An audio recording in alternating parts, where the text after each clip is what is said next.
உம்மை என் முழு இருதயத்தோடும் துதிப்பேன். தேவர்களுக்கு முன்பாக உம்மை கீர்த்தனம் பண்ணுவேன். உமது பரிசுத்த ஆலயத்திற்கு நேராக நான் பணிந்து, உமது கிருபையினிமித்தமும் உமது உண்மையினிமித்தமும் உமது நாமத்தை துதிப்பேன். உமது சகல பிரஸ்தாபத்தை பார்க்கிலும் உமது வார்த்தையை நீர் மகிமைப்படுத்தியிருக்கிறீர். நான் கூப்பிட்ட நாளிலே எனக்கு மறுதரவு அருளினீர். என் ஆத்துமாவிலே பெலந்தந்து என்னை தைரியப்படுத்தினீர். கர்த்தாவே, பூமியின் ராஜாக்களெல்லாரும் உமது வாயின் வார்த்தைகளை கேட்கும்போது உம்மைத் துதிப்பார்கள்.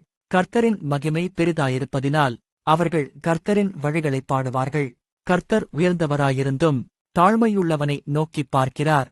மேட்டுமையானவனையோ தூரத்திலிருந்து அறிகிறார். நான் துன்பத்தின் நடுவில் நடந்தாலும் நீர் என்னை உயிர்ப்பிப்பீர். ஏன் சத்துருக்களின் கோபத்துக்கு விரோதமாக உமது கையை நீட்டுவீர். உமது வலதுகரம் என்னை இரட்சிக்கும். கர்த்தர் எனக்காக யாவையும் செய்து முடிப்பார். கர்த்தாவே, உமது கிருபை என்றுமுள்ளது. உமது கரத்தின் கிரியைகளை நிகழவிடாதிருப்பீராக.